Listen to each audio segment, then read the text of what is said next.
Online மூலமா இதில் இணைந்திருக்கிற எல்லாரையும் நான் வாழ்த்துகிறேன். கர்த்தர் உங்களை ஆசீர்வதிப்பாராக. இந்த மாலை கூட்டத்துக்காக ஆண்டவர் சமூகத்தில் வார்த்தைக்காய் கேட்டபோது கர்த்தர் சிந்தையிலே கொண்டு வந்த ஒரு வார்த்தை தான் உங்கள் மத்தியில் நான் பேசும்படி விரும்புகிறேன்.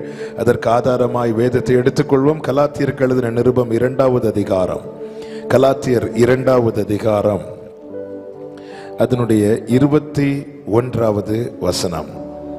கலாத்தியர் 2வது அதிகாரத்தின் 21வது வசனம். நான் தேவனுடைய கிருபையை விருதா வாக்குகிறது இல்லை. கர்த்தருடைய பரிசுத்த நாமம் மகிமைப்படுவதாக. அப்போஸ்தலனாகிய பவுல் சொல்லுகிறார், கிருபை பெற்றவன் சொல்லுகிறான், நான் தேவனுடைய கிருபையை விருதா வாக்குகிறதில்லை. நாம் ஒவ்வொருவருமே கிருபை பெற்றவர்கள். கிருபையினால் தான் நாம் ரட்சிக்கப்பட்டோம். யாரும் தங்கள் சுய கிரியையினாலே ரட்சிக்கப்படவில்லை. கிருபையினாலே விசுவாசத்தை கொண்டு ரட்சிக்கப்பட்டீர்கள். இது உங்களால் உண்டானது அல்ல, இது தேவனுடைய ஈவம்.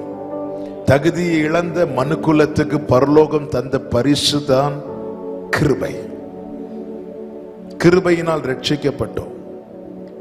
சங்கீதக்காரன் சொல்லுகிறான், உம்முடைய கிருபை எவ்வளவு அருமையானது, அதனாலே மனுபுத்திரர் உம்முடைய செட்டையின் நிழலிலே வந்து அடைகிறார்கள். கிருபையினால் நாம் அழைத்து வரப்பட்டோம். காணாமல் போன ஆட்டை போல வழி தப்பி புதரிலே சிக்கிக் கொண்டிருந்த ஆட்டை போல பாவத்தில் சிக்கிக் கொண்டிருந்தோம். கிருபையாய் தேடி வந்தார். நாம் பாடினோமை, தேடி வந்த நேசமே. ஆமென். உண்மையான அன்புக்கு சொந்தக்காரர் நம் ஆண்டவராகிய இயேசு கிறிஸ்து. தேடி வந்து என்ன செஞ்சிருக்கணும்னா, நம்ம அடிச்சு நம்ம காலை உடைச்சிருக்கணும். ஆனா அதை செய்யாம தூக்கி தோல்ல தூக்கி போட்டு கூட்டிட்டு வந்துட்டார். கிருபையின் அந்த கிருபை எவ்வளவு அருமையானது. கிருபையினால் அழைத்து வரப்பட்டோம். புலம்பல் 3 அது புலம்பல் புஸ்தகத்துல ஆண்டவர் இந்த வார்த்தை எழுத வைத்திருக்கிறார். என்னவென்றால், நாம் நிர்மூலமாக இருப்பது கர்த்தருடைய கிருபையே. ஆமென். கிருபை பெற்றவர்கள் நாம. நமக்கு தெரியும், அப்போஸ்தலர்களுக்கு விரோதமாக எழும்பினவர்களில் ஒருவன் தான் இந்த பவுல். பவுல் எழும்பினது போல இன்னொருவனும் எதிராய் நின்றவன், அவன் தான் ஏரோது. யாக்கோபு கொலை செய்யப்பட காரணமாய் இருந்தவன் ஏரோதானால், ஸ்தேவான் கொலை செய்யப்பட காரணமாய் இருந்தவன் பவுல். 2 பேரையும் ஆண்டவர் ட்ரீட் பண்ண விதம் வேற. ஏரோதை அடித்தார், அவன் புழு புழுத்து செத்து போனான். அதே போல அடி விழ வேண்டியது யாரு? பவுல். ஆனா அந்த இடத்துல தான் கர்த்தர் அவனை சந்தித்தார். ஹல்லேலூயா. அவன் தமஸ்குக்கு போகிற வழியிலே அவன் கதை முடிய வேண்டியது, அப்சலோமை போல பாதியில முடிய வேண்டியது. ஆனால் அந்த இடத்துல கர்த்தர் அவனை அழிப்பார் என்று எல்லாரும் பார்த்து கொண்டிருக்க கர்த்தர் அவனை அள்ளி எடுத்தார். இதுதான் கிருபை. கிருபை பெற்றவன், கிருபையை பெற்றுக்கொண்டவன் சொல்லுகிறான், நான் ஒரே ஒரு லட்சியத்தோடு வாழ்ந்துட்டு இருக்கிறேன். என்ன லட்சியம் தெரியுமா? நான் தேவனுடைய கிருபைய நான் இனி வேஸ்ட் பண்ண மாட்டேன், விருதா வாக்குகிறது இல்லை. நல்ல கவனமா கேளுங்க. கிருபையை விருதா வாக்க கூடாது. ஆண்டவர் தரத தாராளமாய் தருவார். என்ன வேணாலும் கேட்கலாம். சாமுவேல்ட்ட சொப்பனத்துல வந்து என்ன சொன்னார்னா, நீ விரும்புகிறத என்னிடத்தில் கேள். நீ கேட்கிறது என்கிட்ட இல்லைன்னு அவரால் சொல்ல முடியாது. அப்படி இல்லாமல் இருந்தாலும் இல்லாதவைகளையும் இருக்கிறதை போல உருவாக்கி தருகிறவர் அவர். ஹல்லேலூயா. ஆமென். தேசத்துல தான் ஒவ்வொன்றும் குறைய ஆரம்பிச்சிட்டு நிறைய இல்லைங்கிற வார்த்தைகள் வர ஆரம்பித்து விட்டது. ஆனா பரலோகத்தில் அப்படி கிடையாது. ஆண்டவரிடத்தில், அப்பா சமூகத்தில் அப்படி கிடையாது. நீ கேளு, என்ன வேணாலும் தருவார், தாராளமாய் தருவார். ஆனால் நிச்சயமாய் எவனுக்கு அதிகம் கொடுக்கப்பட்டதோ அவனிடத்தில் அதிகம் கேட்கப்படும். 5 கொடுத்தவனிடத்தில் 10 எதிர்பார்த்து மீண்டும் வந்தார். 2 கொடுத்தவனிடத்தில் 4 எதிர்பார்த்து வந்தார். 1 கொடுக்கப்பட்டவனிடத்தில் 10 எதிர்பார்க்கவில்லை, ஆனா கண்டிப்பா 2 எதிர்பார்த்து வந்தார். தேவன் கிருபையை தாராளமாய் தருகிறார். நன்றாய் புரிந்து கொள்ளுங்கள். நேற்றை கண்ட அநேகர் இன்று இல்லை. நேற்றை கண்ட அநேகர் இன்று இல்லை. இன்னைக்கு பேப்பர் எடுத்து பாருங்க, மரணம் இல்லாத பக்கத்தை பார்க்க முடியாது. அவங்க எல்லாரும் நினைச்சிருப்பாங்களா நாளைக்கு நம்ம இருக்க மாட்டோம்னு? இல்ல. நேற்றை கண்ட அநேகர் இன்று இல்லை. நாம் இருக்கிறோம்னா நமக்கு இந்த நாள் காலை தோறும் அவருடைய கிருபை புதிதாக இருக்கிறது. இன்று காலையில கிடைக்க வேண்டிய கிருபை மட்டும் கிடைக்காமல் இருந்திருந்தால் இந்த நாளை நானும் நீங்களும் கண்டிருக்க மாட்டோம். இத்தனை கோடி ஜனங்கள் இருக்கும் போதும் எனக்கு கிருபை தர மறக்கவில்லை என்பதுதான் அவருடைய அன்பு. ஹல்லேலூயா. 100 கார்டு அடிப்பாங்க, அதுல 2 பேர் மிஸ் பண்ணிடுவாங்க. இல்ல 100 கல்யாண கார்டு அடிச்சு கொடுப்பாங்க, அதுல 2 பேர். 100 பேர் கூட்டத்துல கூட நம்மள நினைக்கிறதுக்கு ஆள் இல்லாம இருப்பாங்க. இத்தனை கோடி ஜனங்கள் வாழ்கிற பூமியில எனக்கு தேவன் கிருபை தர மறக்கவில்லை. கிருபை தரார் காலைதோறும். எனக்கு 80% சரீரத்தில் பலம் இருக்கிறது, 20% பலவீனம் இருக்கிறது என்றால் எனக்கு 20% அந்த பலவீனத்தை மேற்கொள்ளுகிற கிருபை எனக்கு தரார். இல்ல எனக்கு 20% தான் பலம் இருக்கிறது, 80% என் சரீரம் பலவீனமா இருக்கிறது என்றால் அந்த 80% பலவீனத்தை மேற்கொள்ளுகிற கிருபையை எனக்கு தேவன் தருகிறார். அவருக்கு தெரியும் எனக்கு எவ்வளவு கிருபை வேணும்னு. கிருபை தந்து நடத்துகிறார் ஒவ்வொரு நாளும். இந்த கிருபையின் மேன்மையை அறிந்தவன், இந்த கிருபையினால் தான் நான் இன்னைக்கு வாழ்ந்துட்டு இருக்கிறேன். இல்லைன்னா என் கதை என்றைக்கோ தமஸ்குக்கு போகும் வழியில் பாதியிலே முடிய வேண்டியது. கிருபையினால. கிருபையினால பவுல் கொரிந்தியருக்கு எழுதும்போது சொல்றார், மரணம் வரும்னு நாங்க எதிர்பார்த்தோம், தப்பு வைத்தார். இந்த கிருபையை நான் விருதாவாக்குகிறதில்லை. என கேட்கிற அன்பு சகோதரா சகோதரி,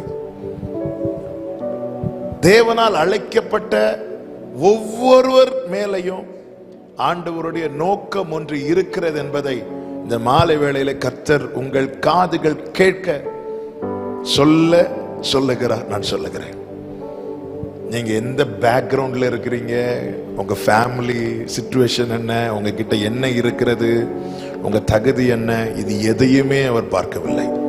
ஏன்னா அவர் என்னை பார்க்கும்போது நான் கரு, நான் ஒரு புழு, அவ்வளவுதான். எரேமியாட்ட சொல்றாரு, எரேமியா ஆண்டவர்கிட்ட சொல்றாரு, ஆண்டவர் நான் சிறு பிள்ளையா இருக்கிறேன்னு. ஆண்டவர் சொல்றாரு, எரேமியாவே நீ உன்னை சின்ன பிள்ளையா பார்க்கறதுக்கு முன்னாடி உங்க அம்மா வயிற்றுல இருந்து பாரு, அப்ப நான் உன்னை தீர்க்கதரிசியா பார்த்தேன். நம் தேவன் யார் தெரியுமாங்க? நாம நம்மளை எப்படி பார்ப்போம்னா நாம் இருக்கிற வண்ணமாய் பார்ப்போம். அவர் எப்படி பார்ப்பார் தெரியுமா? அவருடைய திட்டத்தை வைத்து பார்ப்பார். எனவேதான் அந்திரேயாஸ் பேதுருவை சீமோனை அழைத்து கொண்டு வரும்போதே ஆண்டவர் சொல்லிட்டார், நீ சீமோனே நீ பேதுரு, நீ கேபா என்று அழைக்கப்படும். இன்னும் பேதுரு சீமோன் ஊழியத்தை ஆரம்பிக்கவில்லை, ஒன்றும் ஆரம்பிக்கவில்லை. ஆண்டவர் அப்படி பார்த்துட்டார். உலகம் உங்களை எப்படி பார்க்கிறதோ அது அல்ல உங்கள் எதிர்காலம். தேவன் உங்களை எப்படி பார்க்கிறாரோ, எப்படி பார்த்து வச்சிருக்கிறாரோ அதுதான் உங்க ஃபியூச்சர். ஹல்லேலூயா. கர்த்தர் என்னுடைய நாளையை ஏற்கனவே பார்த்து விட்டார். 3 நாள் ஜனங்கள் அப்பம் இல்லாமல் அவர் சமூகத்தில் இருக்கிறார்கள். சீஷர்கள் வந்து இயேசுவினிடத்துல சொல்றாங்க, ஜனங்களை அனுப்பி விடுங்க, அப்பம் இல்ல, பிரச்சனை ஆயிரும். யோவான் 6 அழகாய் சொல்லப்பட்டிருக்கிறது, தாம் செய்ய போகிறதை அறிந்து அவங்க கிட்ட கேட்டார், உங்ககிட்ட என்ன இருக்கு அப்படின்னு. தாம் செய்ய போகிறதை அறிந்து, வனாந்தரத்துல என்ன செய்ய போறாருன்னு நமக்கு தெரியல, ஆனா என்ன செய்யணும்னு அவர் அறிந்திருக்கிறார். பல நேரத்தில் அவர் அமைதியா இருக்கிறது அவருக்கு தெரியாததுனால அல்ல, அவருக்கு தெரியலன்னா, தெரியாதவங்க அமைதியா இருக்க மாட்டாங்க. ஒருத்தங்க ரொம்ப அமைதியா இருக்கிறாங்க, எந்த கவலையும் இல்லாம இருக்கிறாங்க, நல்லா படுத்து தூங்குறாங்கன்னு அவங்களுக்கு தெரியும் அடுத்து என்ன செய்யணும்னு. இத்தனை கடல் கொந்தளித்த பிறகும் படகுல அவரால் அமைதியா படுத்து தூங்க முடியுது. ஏன்? அவருக்கு தெரியும் அடுத்து என்ன செய்யணும். இந்த படகு மூழ்காம இருக்க, இந்த படகை மறுக்கரையில கொண்டு போய் சேர்க்க என்ன செய்யணும்னு அவருக்கு தெரியும். நமக்கு தான் தெரியல. அதனாலதான் சீஷர்களை மாதிரி கத்திட்டு இருக்கிறோம், கதறிட்டு இருக்கிறோம். அவருக்கு தெரியும், தான் செய்ய போகிறதை அறிந்து அவர் முன்னமே பார்க்கிறார். எப்படி பார்க்கிறார்? ஜனங்கள் எல்லாம், சீஷர்கள் எப்படி பார்க்கிறாங்க? ஐயோ 3 நாள் சாப்பிடாம இப்ப எல்லாரும் சுருண்டு விழ போறாங்க, எல்லாரும் திட்ட போறாங்க. இப்படி பார்த்துட்டு இருக்கும்போது இயேசு எப்படி பார்த்தார் தெரியுமா? எல்லாரும் வரிசையா உட்கார்ந்து சாப்பிட்டு திருப்தியாகி மீதம் கூடையில எடுத்துட்டு போறதை இயேசு பார்க்க ஆரம்பிச்சிட்டார். ஹல்லேலூயா. அவர் அப்படி பார்க்கிறார். எசேக்கியேல் கேட்கிறார், இந்த எலும்புகள் உயிரடையுமா கேட்கிறார். எசேக்கியேல் சொல்ற, ஆண்டவரே ஒன்னு ஆமா சொல்லணும், இல்ல இல்ல சொல்லணும். ஆனா சூப்பரான ஒரு ஆன்சர் சொன்னார், அது உமக்கே தெரியும். என்ன ஆன்சர்ல? நீங்க நினைச்சா இது உயிரடையும். நீங்க நினைச்சா ஆசீர்வாதம் தான். நீங்க நினைச்சா இது உயிரடையும். நீங்க மனசு வச்சா, நீங்க மறந்தா எங்கே போ. ஆண்டவர் உங்ககிட்ட தான் இருக்கு. ஆண்டவரே, ஒரு குரு தன் சிஷ்யன் இடத்துல ஒரு பூச்சியை கையில பிடிச்சு வச்சுட்டு கேட்டாராம், இது உயிரோடு இருக்குதா? செத்துட்டான். சோதிக்கிறது. அவன் உயிரோடு இருக்குன்னு சொல்லிட்டான்னா, அவருடைய பிளான் என்ன? உயிரோடு இருக்குன்னு சொல்லிட்டாருன்னா கையில நசுக்கி கொன்றணும்.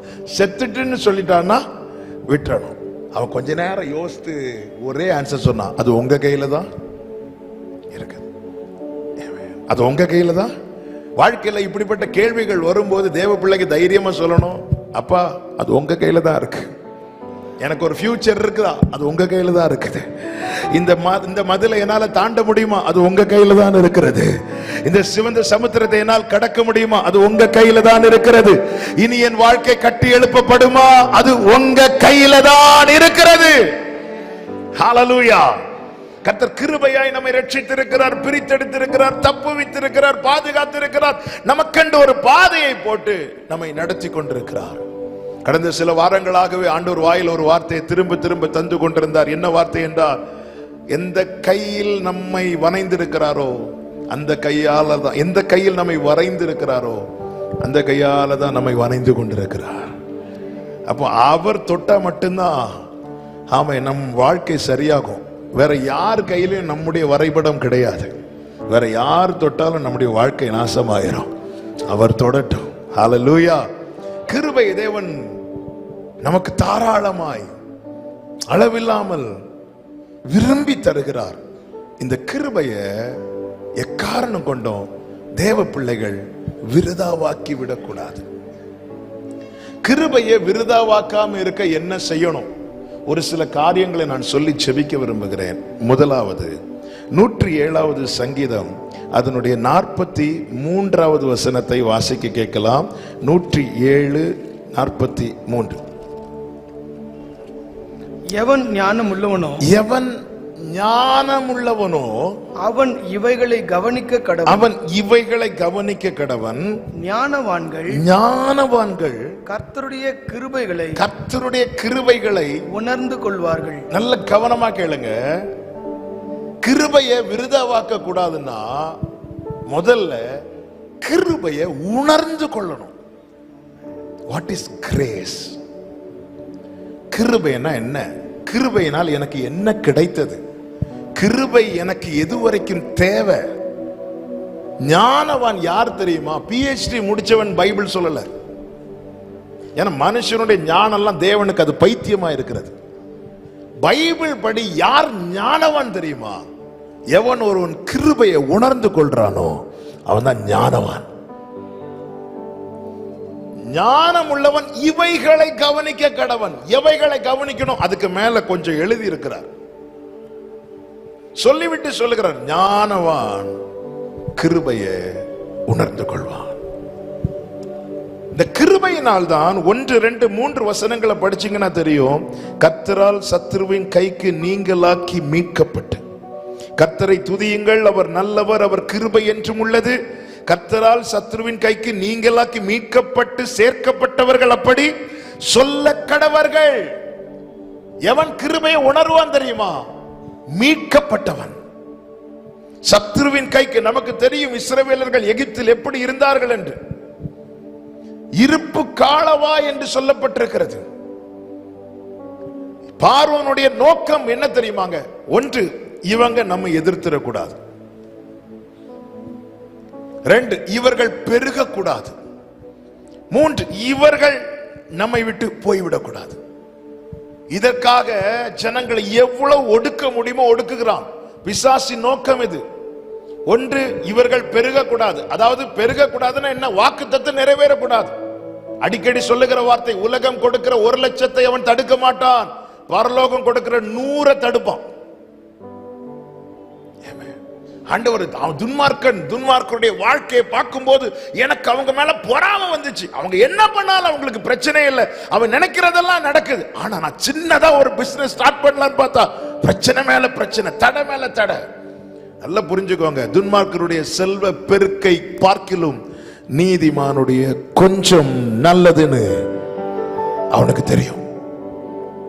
பார்வனுடைய நோக்கம் என்ன? இவர்கள் பெருகக்கூடாது, இவன் மேல வாக்குத்தத்தம் நிறைவேறக்கூடாது. நீங்க பைபிள் படிச்சீங்கன்னா தெரியும், யார் யார் மேல வாக்குத்தத்தம் உரைக்கப்பட்டதோ அதன் பிறகு பிசாசானவனுடைய போக்கஸ் அவன் மேலதான் இருக்கும். நிற்கிறவன் எவனும் விழாதபடி எச்சரிக்கையா இருக்க கடவன். அவன் விழுந்தவனை போய் தள்ளிவிட மாட்டான். விழுந்தவர்கள் ஆயிரக்கணக்கானோர், லட்சக்கணக்கானோர், கோடிக்கணக்கானோர், அவனுடைய போக்கஸ் நிக்கிறவன் மேலதான். அவனுடைய போக்கஸ் எவன் ஒருவன் பரலோக பார்வையில் விலையேற பெற்றவனோ அவன் மேலதான். ஹல்லேலூயா. மோசே பிறக்கிறதுக்கு முன்னாடியே அவனுக்கு இருக்க முடியலையே. ஆமென். தாவீது தலையில அபிஷேகம் வைக்கப்பட்டு எடுத்ததும் சிங்காசனத்தை கொடுக்கல, திருப்பி ஆடு மேய்க்க தான் விட்டார். பொறுக்க முடியலையே. சிங்கம் என்ன, கரடி என்ன, கோலியாத் என்ன. ஊர்ல சொல்லுவாங்க, மத்தளத்துக்கு 2 பக்கம் தான் அடி, எங்களுக்கு சுத்தி சுத்தி அடி உள்ளது. யாக்கோபு தலையில ஆசீர்வாதம் விழுந்ததும் ஏசா சொல்றார், அவனை நான் கொல்லுவேன் அப்படின்னு, அவனை நான் கொலை செய்வேன். பைபிள் என்ன சொல்லுது தெரியுமா? அசீரியன் முகாந்திரம் இல்லாமல் பகைத்தான். யார? எகிப்திலிருந்து மீட்கப்பட்டவர்களை, பிரித்தெடுக்கப்பட்டவர்களை. நாம் எவ்வளவு பிரஷியஸ் என்பதை நாம் கடந்து வந்த பாதையை திரும்பி பார்த்தால் தெரியும். ஹல்லேலூயா. நீ தண்ணீரை கடக்கும் போது, நீ ஆறுகளை கடக்கும் போது, என்ன ஏன் ஆண்டவரே இவ்வளவு ரிஸ்க் எடுத்து இதை கடக்க வைக்கிறீங்க? நான் வாழ்றதுனால யாருக்கு பிரயோஜனம் ஆண்டவரே? நான் வாழ்றதுனால யாருக்கு பிரயோஜனம்? அடுத்த வார்த்தை ஆண்டவர் சொல்லுகிறார், நீ என் பார்வைக்கு அருமையானபடியினாலே கனம் பெற்றாய். நீ என் பார்வைக்கு, உன்னை உலகம் எப்படி வேணாலும் பார்க்கட்டும். தாவீதை உலகம் எப்படி பார்த்துச்சு தெரியுமா? அப்ப ஆகாதவனாய் பார்த்தான். அதனாலதான் சாமுவேல் பிள்ளைங்களை கூட்டிடுவான்னு சொல்லும் போது 7 பிள்ளைங்களை கொண்டு வந்து நிறுத்துறார். தாவீதை கூட்டிட்டு வரல. எந்த தகப்பனாவது பிள்ளைய மறப்பானாங்க? இல்ல. இதுக்கு இவன் லாயக் இல்ல. தாவீது ஆகாதவனாய் பார்த்தான். சகோதரர்கள் அகங்காரம் உள்ளவனாய் பார்த்தார்கள். யுத்த காலத்துல சகோதரர்களுக்கு சாப்பாடு கொண்டு போறாரு. சகோதரர்கள் கேட்கிறாங்க, நீ அகங்காரம் உள்ளவன், கொஞ்சம் ஆடுகளை யார்கிட்ட விட்டுட்டு வந்தேன்னு கேட்கிறாங்க. அகங்காரம் உள்ளவனாய் பார்த்தார்கள். மாமனார் சவுல் வாழ்நாள் எதிரியாவே பார்த்தான். மனைவி அற்பமாய் பார்த்தாள். பையன் அப்சலோம் சத்துருவாய் பார்த்தான். சுத்தி இருக்கிறவங்க பார்த்த பார்வை. தாவீது மேல பார்க்கிறான். சொல்றான், ஆண்டவரே நீர் உமது அடியேனை அறிவீர். நீர் என்னை மகா மேன்மையான சந்ததியின் மனுஷனாக பார்த்து. ஹல்லேலூயா. உலகம் எப்படி ஆண்டவர் சாமுவேல்ட்ட என்ன சொல்றது தெரியும்? மனுஷன் பார்க்கிறபடி நான் பார்க்க மாட்டேன். என் தாவீத அவனுடைய தகப்பன் ஆகாதவனாய் பார்க்கிறான். சகோதரர்கள் அகங்காரம் உள்ளவனாய் பார்க்கிறாங்க. மனைவி அற்பமாய் பார்க்கிறாள், சத்துருவாய் பார்க்கிறாங்க. ஆனா நான் அப்படி பார்க்க மாட்டேன். நான் இவனை எப்படி பார்க்கிறேன் தெரியுமா? மகா மேன்மையான சந்ததியின் மனுஷனாக. இதற்காக கர்த்தர் என்ன செய்கிறார் தெரியுமா? தாவீது சொல்லுகிறார், நான் பயங்கரமான குழியில் இருந்தேன், கர்த்தர் என்னை தூக்கி எடுத்தார். நான் ஜலப்பிரவாகத்தில் இருந்தேன், கர்த்தர் உயரத்தில் இருந்து கை நீட்டி என்னை தூக்கி எடுத்தார். நான் மரண வாசலில் இருந்தேன், கர்த்தர் என்னை தூக்கி எடுத்தார். ஏன்?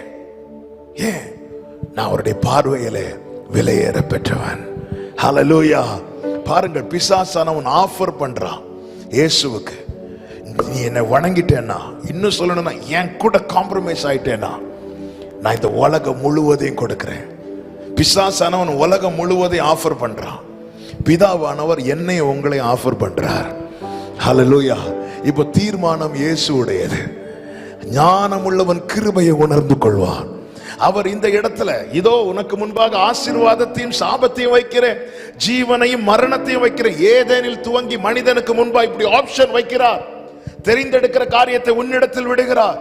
இப்பொழுது 40 நாள் வனாந்திரத்தில் ஜெபத்தை முடித்த இயேசுவுக்கு முன்னாடி 2 ஆஃபர் உலகம் கொடுக்கிற, பிசாசானவன் கொடுக்கிறான். என்ன மட்டும் வணங்கிட்டேனா எனக்கு என்னென்ன மேன்மை இந்த உலகத்தில் கொடுக்கப்பட்டதோ அத்தனை. ஏன்னா இயேசு இப்பொழுது எப்படி வந்திருக்கிறார் தெரியுமா? பிதாவுக்கு சமமா இருப்பதை கொள்ளையாடின பொருளா எண்ணாமல் தம்மை தாமே வெறுமையாக்கி அடிமையின் ரூபம் எடுத்து வந்திருக்கிறார். ஹல்லேலூயா. இன்னைக்கு மனுஷன் அவன் வாழ்வதற்காக எத்தனையோ பேரோடு காம்ப்ரமைஸ் ஆகி போயிட்டு இருக்கிறான். அந்நிய நுகத்தில் பிணைக்கப்பட்டு போயிருக்கிறான். ஞானம் உள்ளவன் கிருபையை உணர்ந்து கொள்ள வேண்டும். நாம் பிரித்தெடுக்கப்பட்டவர்கள், நாம் இரத்தத்தால் கழுவப்பட்டவர்கள், நாம் விலை கிரயம் கொடுத்து வாங்கப்பட்டவர்கள். ஹல்லேலூயா. பிசாசு கொடுத்த ஆஃபர் அவர் தட்டி விட்டதுனால அவர் கையில் ஆணி ஏறிச்சு. ஹல்லேலூயா. அங்க மட்டும் அவர் கை நீட்டி வாங்கியிருந்தாருன்னா அவர் கையில் ஆணி ஏறி இருக்காது. அவர் கையில் ஆணி ஏறாம இருந்திருந்தா எனக்கு உங்களுக்கு இந்த கிருபை கிடைச்சிருக்காது. ஞானம் உள்ளவன் கிருபையை உணரணும். எத்தனை அடையாளங்கள் எகிப்தில் நடந்துச்சு. ஜனங்களால வெளியே வர முடியலையே. வெளியே வரணும்னா ஒரு ஆட்டுக்குட்டி அடிக்கப்படணும். பழுதற்ற ஆட்டுக்குட்டி அடிக்கப்பட்டே ஆகணும். அந்த ஆட்டுக்குட்டியின் ரத்தம் அந்த வீட்டு நிலைக்கால்கள் மேல தெளிக்கப்படணும். இது நடந்த அன்னைக்கு தான் மீட்பு உண்டாச்சு.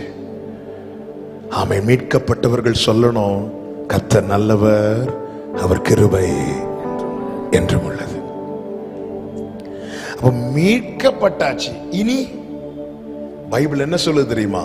முடிவு பரியந்தம் நிலைத்திருக்கிறவனே ரட்சிக்கப்படுவான். இனி எனக்கு அடுத்த வேலை என்ன? ஒரு நாடின துறைமுகம் எனக்கான ஒரு கானானை ஆயத்தப்படுத்தி வைத்திருக்கிறார். அங்க போனோம். இப்போ நீங்க இந்த வசனத்தை கவனிச்சீங்கன்னா தெரியும். 4வது வசனத்தை 5வது வசனத்தை பாருங்கள். அவர்கள் தாபரிக்கும் ஊரை காணாமல் வனாந்திரத்திலே அவாந்திர வழியாய் பசியாகவும் தாகமாகவும் ஆத்துமா தொய்ந்ததாகவும் அலைந்து திரிந்தார்கள். தங்கள் ஆபத்தில் கர்த்தரை நோக்கி கூப்பிட்டார்கள். அவர்கள் இக்கட்டுகளில் இருந்து அவர்களை விடுவித்தார். அடுத்த வார்த்தை, தாபரிக்கும் ஊருக்கு போய் சேர அவர்களை செவ்வையான வழியிலே நடத்தினார். அவர்களாய் நடந்தபோது அவர்கள் அலைந்து திரிந்தார்கள். அவரால் நடத்தப்பட்ட போது அவர்கள் செவ்வையான வழியிலே நடந்தார்கள். அப்ப எனக்கு கிருபை எங்கெல்லாம் தேவை தெரியுமா? மீட்புக்கு மட்டும் எனக்கு கிருபை தேவை கிடையாது. இனி அடுத்து நான் எடுத்து வைக்கிற ஒவ்வொரு ஸ்டெப்புக்கும் எனக்கு என்னதான் தேவைன்னா கிருபை. இல்ல நான் தான் ரட்சிக்கப்பட்டுட்டேன், இனி எப்படி வாழ்ந்தாலும் எனக்கு பரலோகம்னா நான் அலைந்து திரிகிறவனா இருப்பேன். பைபிள்ல ஆபிரகாம் இருக்கிறார், ஆகார் இருக்கிறாள். நமக்கு தெரியும் ஆபிரகாம் அலைந்து திரியவில்லை, ஏன்னா அவன் வாக்குத்தத்தம் உடையவன். ஆனால் ஆகார் அலைந்து திரிந்தாள். தேவன் நம்மை பிரித்தெடுத்து ஆகாரின் சந்ததியாய் வைக்கவில்லை, ஆபிரகாமின் சந்ததியாய் வைத்திருக்கிறார். நானா நடப்பேனா என் வாழ்க்கை அலைந்து திரிகிற வாழ்க்கையா தான் இருக்கும். அவரால் நடத்தப்படுவேன்னா கர்த்தர் என்னை நேர்வழியாய் நடத்துவார். பைபிள்ல செழிப்பான பாதையில் நடத்துவார்னு சொல்லல, செவ்வையான வழியிலே. செவ்வையான வழியிலே செழிப்பு உண்டு, செவ்வையான வழியிலே நன்மை உண்டு. அது பார்வைக்கு வனாந்தரமா இருக்கலாம். நல்ல நான் ரட்சிக்கப்பட்டுட்டேன். இன்னைக்கு அநேகர் அந்த ரட்சிப்பின் அனுபவம் வரைக்கும் கர்த்தரிடத்தில் இருக்கிறார்கள். அதன் பிறகு அவர்கள் தங்கள் மனமும் தங்கள் மாம்சமும் தங்கள் மனதும் விரும்பின பாதையை நோக்கி செல்லுகிறார்கள். ஞானம் உள்ளவன் கிருபையை உணர்ந்து கொள்வான். என்ன உணர்ந்து கொள்வான்? இனி நான் எடுத்து வைக்கிற ஒவ்வொரு ஸ்டெப்புக்கும் எனக்கு என்ன தேவைன்னா அவர் தான் தேவை. அவர் இல்லாம முடியாது. ஹல்லேலூயா. எகிப்துல எல்லாம் இருந்துச்சுங்க. வீடு இருந்துச்சு, பணம் இருந்துச்சு, சாப்பாடு இருந்துச்சு. ஆனா வாழ முடியல, வாழவே முடியல. வாழ முடியாததுனால பெருமூச்சு விட்டு அழுதாங்க. இந்த வனாந்தரத்துல ஒண்ணுமே இல்லை, ஆனா ஒன்றும் அவர்களுக்கு குறைவாய் இருந்ததில்லை. எதுக்கு இதை சொல்றேன் தெரியுமா? எல்லாம் இருந்தும் அவர் கிருபை இல்லைன்னா வாழ முடியாது. ஒண்ணுமே இல்லைன்னாலும் அவர் கிருபை இருந்தா நம்மால வாழ முடியும். வாழ்க்கையை திரும்பி பாருங்க. எல்லாம் இருந்துதான் இவ்வளவு நாள் வாழ்ந்தோமா? எல்லாம் இருந்துதான் வாழ்ந்தோமா? என் வாழ்க்கையில பல நாள் இந்த இல்லாய்மை இருந்தது. ஆனாலும் கர்த்தர் என்னை வெட்கப்பட்டு போக விடலைன்னு சொல்றவங்க மாத்திரம் உங்க வலது கரத்தை உயர்த்தி ஆமேன்னு சொல்லுங்க பார்க்கலாம். அப்ப இதற்கு காரணம் என்ன? கிருபை. ஞானம் உள்ளவன் கிருபையை உணர்ந்து கொள்வான். இந்த வனாந்திரத்துல மன்னாவை எடுக்க வைக்கிறார் ஆண்டவர். மன்னாவை எடுக்க ஏன்? நாளைக்குள்ள மன்னாவை நாளைக்கு தான் எனக்கு கொடுக்க காரணம் என்ன? அவருடைய ஆசை என்ன தெரியுமா? நீ டெய்லி அவரை பார்க்கணும், அவரை பார்க்கணும். அதனாலதான் ஜெபிக்க சொல்லி கொடுக்கும் போது கூட எங்களுக்கு வேண்டிய ஆகாரத்தை 1 மாதத்துக்கு சேர்த்து தாரும் என்று சொல்லவில்லை, எங்களுக்கு இன்று தாங்க. அவர் அதை விரும்புகிறார். நித்தம் அவருடைய சமூகத்தை நாடுகிற யாக்கோபின் சந்ததியாய் நானும் நீங்களும் இருக்கணும்னு விரும்புகிறார். அவர் நடத்துகிற பாதை ரொம்ப ஆச்சரியமானதுங்க. இன்னும் பாருங்க, பலர் சொல்லலாம், ஆனாலும் உன்னை ரட்சித்து வனாந்திரத்துல தானே நடத்துறார். அப்படின்னா உன்னை ரட்சித்து என்ன பண்றாருன்னா உன்னை பனிஷ் பண்றார், உன்னை தண்டிக்கிறார். ஒரு தேவ பிள்ளை கிருபையை உணர்ந்தவன் என்ன சொல்லுவான் தெரியுமா? தண்டிக்கிறாரா? தண்டிக்கிறார்னா என்ன தெரியுமா? வனாந்திரத்துல என்னை தனியா விடுறதுதான் தண்டனை. வனாந்திரத்துல விடுறது தண்டனை கிடையாது. இந்த வனாந்திரத்துல என்னை தனியா விடுறாரு தெரியுமா? அதுதான் தண்டனை. இந்த வனாந்திரம் ஆனாலும் 40 வருஷம் ஆனாலும் மேக ஸ்தம்பத்திலும் அக்னி ஸ்தம்பத்திலும் அவரும் என் கூட இருக்கிறார். அவர் இல்லாத எகிப்தில் வாழ்வதை விட அவரோடு கூட வனாந்திரத்தில் நான் வாழ விரும்புகிறேன். ஹalleluya! பனிஷ்மெண்ட் என்ன தெரியுமாங்க? தனியா விடுறது. ஒரு பெரிய பங்களால அவர் இல்லாம வாழ்றதை விட குடிசையில அவரோடு கூட வாழ்வது பாக்கியம். அரண்மனையில இருக்கிற சவுலுக்கு தூங்க முடியல தாவீதை நினைச்சு. ஆனா குகையில் இருக்கிற தாவீது சொல்றார், சமாதானத்தோட படுத்துக்கொண்டு நித்திரை செய்வே, கர்த்தாவே நீர் என்னை சுகமாய் தங்க பண்ணுகிறேன். ஆசீர்வாதம் என்பது எத்தனை வீடு இருக்குன்னு, ஆசீர்வாதம் என்பது என்ன தெரியுமா? வீட்டுல பெரிய பெட் இருக்கும், ஏசி இருக்கும், எல்லாம் இருக்கும், ஆனா படுத்தா தூக்கம் வராது. அது ஆசீர்வாதம் கிடையாது. கிழிஞ்ச பாயா இருந்தாலும் படுத்தா தூக்கம் வருது, அது ஆசீர்வாதம். வீடு ஃபுல்லா சூப்பர், நிறைய வெரைட்டி ஃபுட் இருக்கும், ஆனா பசி இருக்காது, அதெல்லாம் ஆசீர்வாதம். கொஞ்சம் குடிக்கிறதுக்கு கொஞ்சம் கஞ்சி இருந்தாலும் சாப்பிட முடியுதா, சாப்பிட்டதும் ஜீரணம் ஆகுதா, அதுதான் ஆசீர்வாதம். ஹல்லேலூயா! கர்த்தர் நடத்துகிற பாதை ஆச்சரியமானது. ஞானம் உள்ளவன் கிருபையை உணர்ந்து கொள்வான். வாழ்க்கையில எத்தனை முறை எத்தனை சூழ்நிலையில அப்படி நெருங்கி நின்றது இல்ல, எப்படி இதை நான் ஹேண்டில் பண்ண போறேன், எப்படி இதை நான் ஃபேஸ் பண்ண போறேன். அந்த வாழ்க்கையை திரும்பி பார்த்தா அதெல்லாம் தாண்டி எத்தனை மதில்களை தாண்டி இருக்கிறோம், எத்தனை கோட்டைகள் தகர்க்கப்பட்டிருக்கிறது, எத்தனை இதுக்கு இதெல்லாம் ஞானம் உள்ளவன் கிருபையை உணர்ந்து கொள்வான். நம்முடைய பலமாங்க, நம்முடைய திராணியாங்க. ஆமே, பணம் இல்லாம ஃபீஸ் கட்ட முடியாம, பிள்ளைக்கு பால் பாக்கெட் வாங்க முடியாம திணறின நாட்கள் கூட உண்டு அநேகருக்கு.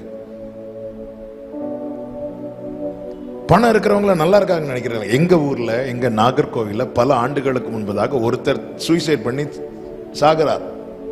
சாகும்போது அவருடைய பெட்ல 50 லட்சம் பணம் இருக்கு. எதுக்கு அந்த பணத்தை எடுத்து வச்சுட்டு செத்தாருன்னா, இவ்வளவு பணம் இருந்தும் என்னால நிம்மதியா இருக்க முடியல. நம்ம என்ன நினைக்கிறோம், இது இருந்தா சரியாயிரும், அது இருந்தா சரியாயிரும். நான் இயேசு நாமத்துல சொல்றேன், உங்க வாழ்க்கை நீங்க திரும்பி பார்த்தீங்கன்னா தெரியும். அதான் பவுல் தாவீது சொல்றார், இந்த கோலியாத்தை நீங்க ரொம்ப பெருசா பாக்குறீங்க. ஏன் தெரியுமா? நீங்க இதுவரை ஒரு பிரச்சனையும் பார்க்கல. நான் அப்படி கிடையாது. நான் ஒரு சிங்கத்தை பார்த்துட்டேன், நான் ஒரு கரடியை பார்த்துட்டேன். இந்த கோலியாத்தும் எனக்கு அது போல ஒரு பிரச்சனை. சிங்கத்தின் கைக்கும் கரடியின் கைக்கும் என்னை தப்பு வைத்தவர் இந்த கோலியாத்தின் கைக்கும் என்னை தப்பு வைப்பார். 2020 2021 என்னை நடத்தினவர் இந்த 2022 என்னை நடத்துவார். கடந்த 6 மாதங்கள் என்னை நடத்தினவர் அடுத்த 6 மாதமும் என்னை நடத்துவார். இதுதான் தேவனுடைய கிருபையை உணர்ந்தவன். கிருபையை உணர்ந்தவன். எதுக்கு கிருபை தேவை? நான் மீட்கப்பட மட்டும் இல்ல, அடுத்து நான் தாபரிக்கு ஊருக்கு போய் சேரும் வரைக்கும் எனக்கு ஒவ்வொரு நாளும் தேவை கிருபை. உங்க கிருபை இல்லாம வாழ முடியாதையா. இப்ப கிருபை இல்லாம வாழ முடியல நமக்கு உள்ள உணர்ந்துட்டுனாலே நாம ஆண்டவரை தான் சார்ந்திருப்போம். நித்தம் கல்லறைக்கு முன்னாடி வந்து நிக்கிறாங்க மகதலேனா மரியாளும் வேற சில ஸ்திரீகளும். தூதர்கள் வந்து சொல்றாங்க, அவர் இங்க இல்ல, அவர் உயிர் தெழுந்தார். எல்லாரும் போயிட்டாங்க, மரியாள் மட்டும் நிக்கிறா. ஏன் நிக்கிறா? நான் எங்க போவேன்? இல்ல, எனக்கு அவர் இல்லாம எங்கேயுமே போக முடியாது. அவர் சொல்றார், இயேசு வந்து நின்ற பிறகு இயேசு என்று அறியாமல் கேட்கிறா, தோட்டக்காரரே நீங்க அவரை எங்கேயாவது வச்சீங்கன்னா சொல்லுங்க, நான் போய், எனக்கு அவர் இல்லாம முடியாது. இதுதான் கிருபையை உணர்ந்தவனுடைய நிலை. அவர் இல்லாம முடியாது. அவர் உனக்கு ஏதாவது செஞ்சாரா? எனக்கு அது தெரியாது. எனக்கு இயேசு இல்லாம முடியாது. அவரை என்னை இல்லாமல் உங்களால் ஒன்றும் செய்ய கூடாது என்று இயேசு சொல்லி இருக்கிறார். நாம என்ன பண்றோம்? நான் தான் ரட்சிக்கப்பட்டுட்டேனே, நான் தான் அபிஷேகம் பண்ணப்பட்டு விட்டேனே, என்னால இதை செய்ய முடியும், அதை செய்ய முடியும். நோ. ஞானம் உள்ளவன் கிருபையை உணர்வான். கிருபையை உணர்ந்தவன் கிருபையை விருதாவாக்க மாட்டான். பல பாதைகளில் அநேகர் சுற்றி திரிவார்கள். எனக்கு தேவன் கிருபை தருவது அலைந்து திரிவதற்கல்ல, அவர் நியமித்த பாதையிலே செல்வதற்கு. இங்கே 107வது சங்கீதம் அதனுடைய 30வது வசனத்திலே சொல்லப்பட்டிருக்கிறது, தாங்கள் நாடின துறைமுகத்தில் அவர்களை கொண்டு வந்து, அவர்கள் வந்து சேர்ந்தார்கள் என்றல்ல, அவர்களை கொண்டு வந்து சேர்க்கிறார். அப்படி என்றால் என்ன? என்னை கைப்பிடித்த நாள் முதல் கடைசி வரை அவரால் நான் நடத்தப்பட்டால் மட்டுமே என்னால் அந்த மறுகரையிலே போய் சேர முடியும். ஞானம் உள்ளவன் கிருபையை உணர்வான். கிருபையை விருதாவாக்காதிருக்க கிருபையை உணரணும். இரண்டாவது, கிருபையின் திரட்சியை மறக்க கூடாது. 106வது சங்கீதம் அதனுடைய 7வது வசனத்துல இஸ்ரவேல் ஜனங்கள் என்ன செய்வார்களாம்? அவர்கள் உம்முடைய கிருபையின் எங்கள் பிதாக்கள் எகிப்திலே உம்முடைய அதிசயங்களை உணராமலும் உம்முடைய கிருபைகளின் திரட்சியை நினையாமலும் போயிட்டாங்க. கிருபையின் திரட்சியை உணரணும். கிருபையின் திரட்சினா பெருக்கம். எவ்வளவு கொடுத்திருக்கிறான் புரியும்படி சொல்றேன். பாவத்தில் பிடிக்கப்பட்ட ஒரு ஸ்திரீயை இயேசுவுக்கு முன்பாய் கொண்டு வந்து நிறுத்துகிறார்கள். நியாயப்பிரமாண வழக்கத்தின்படி என்ன செய்யணும்? இப்படிப்பட்ட விபச்சார பாவத்தில் ஒருவள் பிடிக்கப்பட்டாள், அவள் மேல கல்லெறிந்து, அவள் சாகு வரை கல்லெறிந்து கொன்று ஒரு கற்குவியலை வைக்க வேண்டும். எதற்கு? நாளைக்கு யாரும் இந்த தப்பு பண்ணக்கூடாதுங்கிறதுக்கான வார்னிங். இவளுக்கான பனிஷ்மெண்ட், மற்றவர்களுக்கான வார்னிங். இப்போ ஒருவள் பிடிக்கப்படுகிறாள் கையும் களவுமாக. இப்ப இவங்க எல்லாம் என்ன பண்றாங்க அப்படின்னா, இயேசுவுக்கு முன்பாய் கொண்டு வந்து நிறுத்துறாங்க. அவள் பெற்ற பாக்கியம் என்ன தெரியுமா? இயேசுவுக்கு முன்னாடி வந்து நின்னது. அவளா வந்து நிக்கல, இன்னொருத்தங்க கொண்டு வந்து நிறுத்துறாங்க. அப்படி நிறுத்தப்பட்டவளே காக்கப்படுவாளானால், நாம அவருடைய சமூகத்தை விரும்பி வரும்போது நாம் காக்கப்படுவது எவ்வளவு நிச்சயம். நம்முடைய அடைக்கல பட்டணங்க நம்முடைய ஆண்டவராக இயேசு கிறிஸ்து. ஹல்லேலூயா. இப்ப எல்லாரும் நிக்கிறாங்க, எல்லாரும் கையில கல்லை வச்சு நிக்கிறாங்க. இவளுக்கு இயேசுவை பத்தி இன்னும் அவ்வளவா சரியா தெரியல, இயேசு மேல விசுவாசமும் இல்ல, ஒண்ணும் கிடையாது. அவ பாவம் பண்ணா பிடிக்கப்பட்டாள். இப்போ இயேசு கல்லறியணும்னு வெயிட் பண்ணிட்டு இருக்கிறாங்க. இயேசு சிம்பிளா ஒரு வார்த்தை சொல்ற, உங்களில் பாவம் இல்லாதவன் முதலாவது கல்லறிய கடவுள். அவ வெயிட் பண்ணிட்டு இருக்கிறா. எந்த பக்கத்துல இருந்து கல் வர போகுது? எந்த பக்கத்துல இருந்து? எல்லாரும் கையில கல்ல வச்சிட்டு இருக்கிறாங்க. இவ நிக்கிறா. இவளுடைய மனசெல்லாம் எது மேலதான் இருக்கும்? இயேசு மேல இருக்குமா, கல்லு மேல இருக்குமா? எந்த பக்கத்துல இருந்து எந்த கல் வரப்போகுதுன்னு தெரியல. வெயிட் பண்ணிட்டு இருக்கும் போது அத்தனை கல்லு கீழே விழுது. ஒரு கல்லு கூட அவ மேல படல. ஏன்னா அவருடைய கிருபை அவளை கவர் பண்ணிட்டு. நான் இப்படி சொல்ல விரும்புறேன், அந்த இடத்துல ஒரு 100 பேர் இருக்கிறாங்கன்னா 100 கல்லு. ஆமே. எது டாமினேட் பண்ணதோ அதுதான் ஜெயிக்கும். இவளுக்கு விரோதமான குற்றச்சாட்டு, இவளுக்கு பாராட்டின கிருபை, இதுல எது மேற்கொண்டதோ அதுதான் ஜெயித்தது. இவளை மேற்கொண்டது அவர் பாராட்டின கிருபை. அதனால் அவர் காக்கப்பட்டா. நம் மேல எத்தனை கற்குவியல் விழ வேண்டியது, பாவத்தின் சம்பளமாகிய மரணம் நம் மேல் விழ வேண்டியது. ஆனால் அவர் நமக்கு பாராட்டின கிருபை, பாவம் பெருகின இடத்துல அவர் கிருபையை பெருக பண்ணி அந்த அழிவுக்கு நம்மை தப்புவித்திருக்கிறார். ருசித்தவர்கள் மாத்திர கைகளை உயர்த்தி ஆவேன் சொல்லுங்க பார்க்கலாம். இந்த கிருபையின் திரட்சியை எவன் ஒருவன் மறக்கிறானோ அவன் திருப்பிய பாவம் செய்வான். பரவாயில்லையே, பரவாயில்லையே, நான் பாவம் பண்ணா அவர் என்ன பண்ணுவாரு? என்ன மன்னிப்பாரா? இது நல்லா இருக்குது. கிருபையின் திரட்சியை மறந்ததனால் தான் சிம்சோன் மீண்டும் மீண்டும் மீண்டும் போய் பாவம் செய்தான். கிருபையின் திரட்சியை மறக்கிறவன் பாவத்தை விடமாட்டான். அவன் கிருபையை விருதாவாக்குகிறான். நல்லா புரிஞ்சுக்கோங்க. Grace is free but not cheap. கிருபை இலவசமானது, அதே நேரத்தில் அது மதிப்பில்லாதது கிடையாது. அதற்கான விலை நம்மால் கொடுக்க முடியாது. எனவேதான் அவரே தம்முடைய ஜீவனையே அதற்காக ஊற்றி அதற்கான விலையை கொடுத்திருக்கிறார். கிருபை என்பது பாவம் செய்வதற்கான லைசன்ஸும் கிடையாது. கிருபை உம்முடையது. சங்கீதக்காரன் சொல்லுகிறான், தேவரீர் அவனவன் செய்கைக்கு தக்கதாய் பலனளிக்கிறீர். கிருபை உம்முடையது. தேவரீர் அவனவன் செய்கைக்கு தக்கதாய் கிரியைக்கு தக்கதாய் பலன் அளிக்கிறீர்.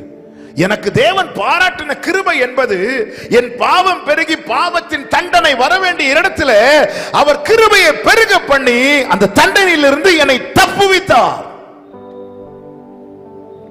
தண்டனையிலிருந்து தப்புவித்தார். நான் காக்கப்பட்டேன். யாரும் ஒன்னு குற்றவாளியா தீர்க்கலையாமா? இல்ல, நானும் ஒன்னு குற்றவாளியா தீர்க்க. இதுதாங்க கிருபையின் திரட்சி. நமக்கு தெரியும் நம்முடைய பாஸ்ட், நம்முடைய பழைய வாழ்க்கை நமக்கு தெரியும். நாம் எப்படி இருந்தவர்கள் நமக்கு தெரியும். அப்சலோமை போல பாதியில் முடிய வேண்டியவர்கள், யூதாஸை போல பாதியில் முடிய வேண்டியவர்கள் இல்ல. யூதாஸ் ஒரு முறை தான் காட்டி கொடுத்தான். நாம் எத்தனை இடங்களில் இயேசுவை காட்டி கொடுத்திருக்கிறோம். பேதுரு 3 முறை தான் மறுதலித்தான். நாம் எத்தனை இடங்களில் இயேசுவை மறுதலித்து இருக்கிறோம். ஆகான் சில அற்பமான பொருட்களை தான் எடுத்து வைத்தான். நாம் எத்தனை காரியங்களை வஞ்சித்து வைத்திருந்தோம். அந்த இடத்திலெல்லாம் தண்டிக்கப்பட வேண்டிய நாம கிருபையினால் மீட்கப்பட்டோம். இது திரட்சி. எனக்கு அவர் பாராட்டின கிருபை என்பது பெரியது. இதை நான் மறந்துடக்கூடாது. மூன்றாவது, இந்த கிருபையின் கிரயத்தை பார்க்கணும். இந்த கிருபைக்கு ஒரு கிரயம் இருந்தது. எபேசியர் 1வது அதிகாரம் அதனுடைய 7வது வசனத்திலே சொல்லப்பட்டிருக்கிறது. எபேசியர் 1:7 வாசியுங்கள்.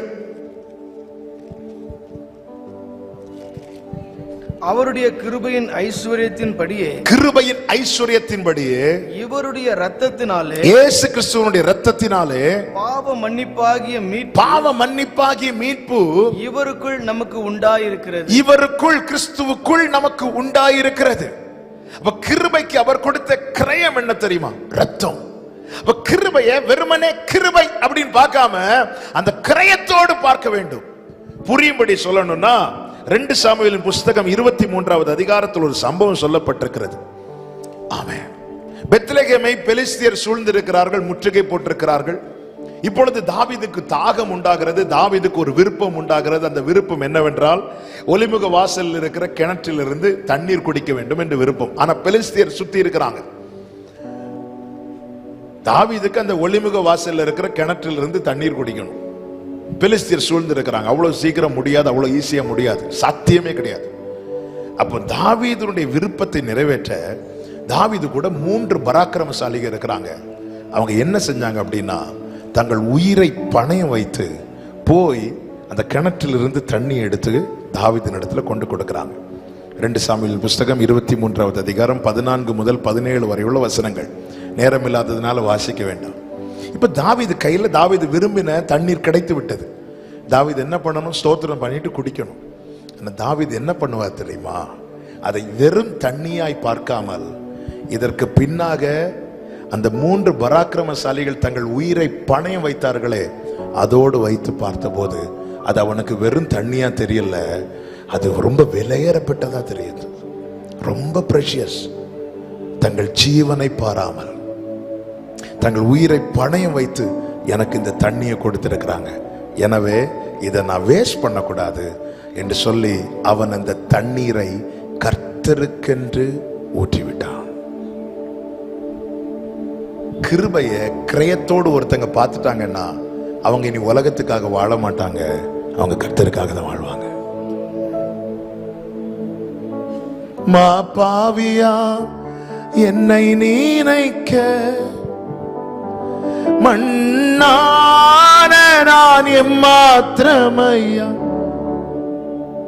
தண்ணி, தாவீது நீங்க தண்ணி கேட்டீங்க, இது மற்றவங்களுக்கு தெரியாதுங்க. வெறும் தண்ணிய பாக்குறவங்க குடிப்பாங்க, விளையாடுவாங்க, தூர ஊத்துவாங்க, கால் கழுவாங்க, கை கழுவாங்க, வேஸ்ட் பண்ணுவாங்க. ஆனா அவன் வெறும் தண்ணீரை பார்க்காமல் அதுக்கு பின்னாடி உயிரை பணயம் வச்சு இந்த தண்ணி கொடுக்கப்பட்டிருக்கிறது. இன்னைக்கு எனக்கு கொடுக்கப்படுகிற கிருபைக்கு பின்னாடி ஒருவர் உயிரை பணயம் வைத்திருக்கிறார். சும்மா மறிக்கல அவர். என்னை உள்ளங்கையில் வரைந்ததுனால் அந்த கைகளில் ஆணி, எனக்கு பாதத்தில் இடம் கொடுத்ததுனால அந்த பாதத்தில் ஆணி, என்ன அவர் நினைச்சிட்டு இருக்கிறதுனால தலையில முட்கள். என்னை மார்போடு அணைத்ததினால் அங்கும் குத்தப்பட்டது. அவர் சரீரத்தில் விழுந்த ஒவ்வொரு அடிக்கும் காரணம் நான். ஆனாலும் என்னை மீட்கும்படியாய் அவர் தம்முடைய உயிரை பணைய வைத்தார். அதனால எனக்கு கொடுக்கப்பட்டதுதான் கிருபை. இந்த கிருபையை நான் அந்த கிரயத்தோடு பார்ப்பேன். ஆனால் என் வாழ்க்கையை நான் வேஸ்ட் பண்ண மாட்டேன்.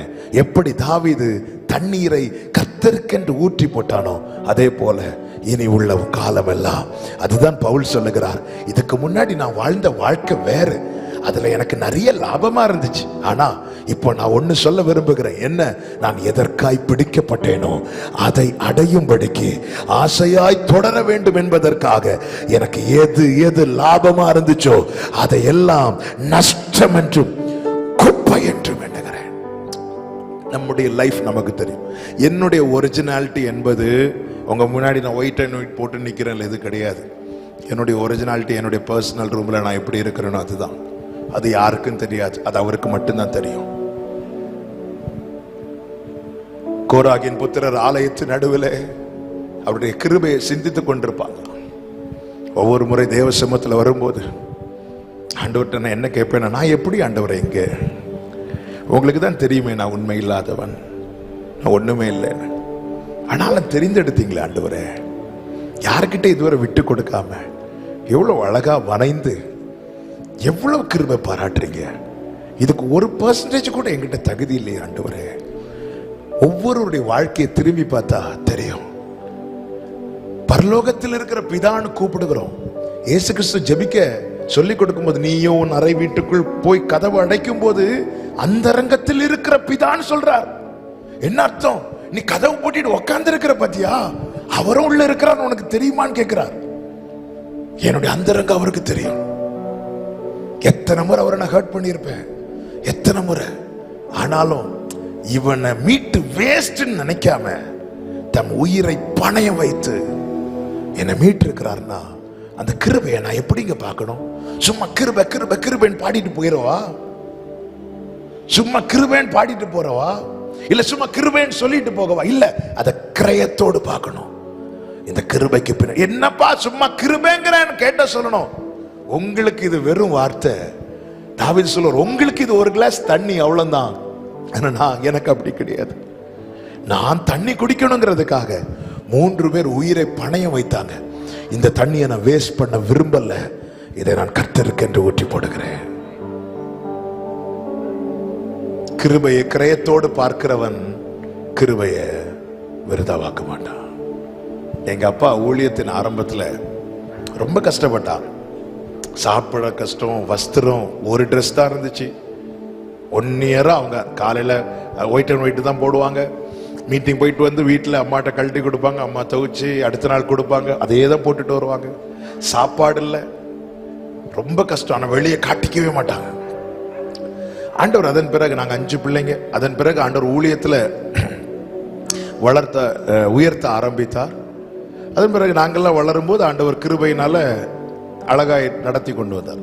கடைசி வரை எங்க அப்பா கிட்ட பார்த்தது என்ன அப்படின்னா, அவங்க சாப்பிட்டுட்டு இருக்கும்போது ஒரு சோறு அதுல இருந்து கீழே விழுந்துட்டுனா உடனே பயந்து அதை எடுத்து பிளேட்ல போட்டுருவாங்க. உடனே அதை எடுத்து பிளேட்ல போட்டுருவாங்க.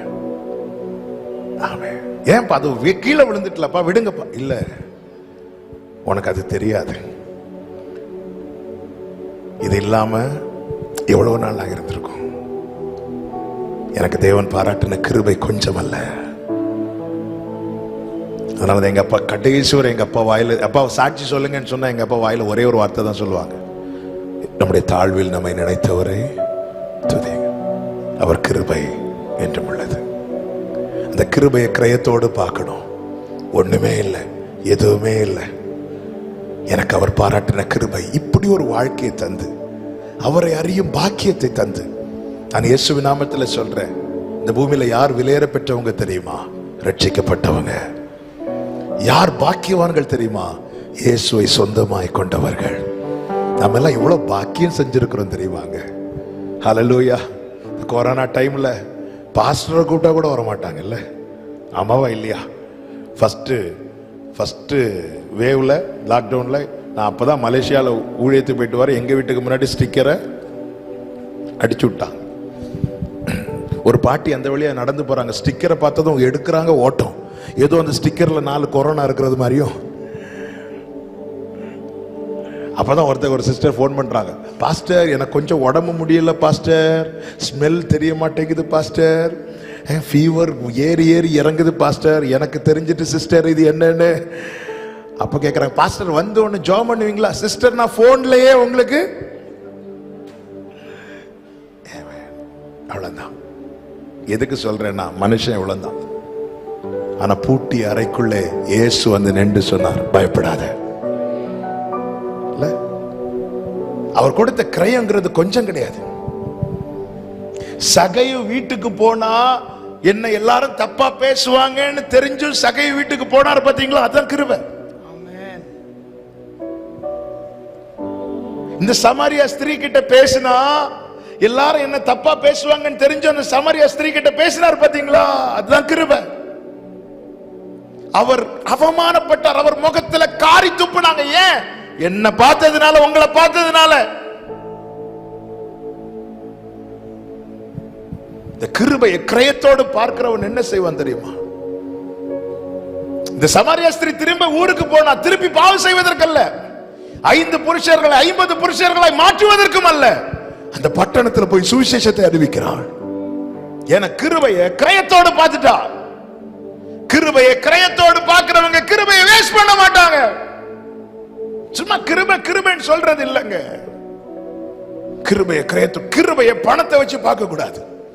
எவ்வளவு பணம் இருக்கு அவ்வளவு நோ நோ. வாழ்க்கையில கொடுக்கப்பட்ட முள்ள வச்சு பாருங்க. கிருபையினுடைய வேல்யூ என்னன்னு அப்ப தெரியும்.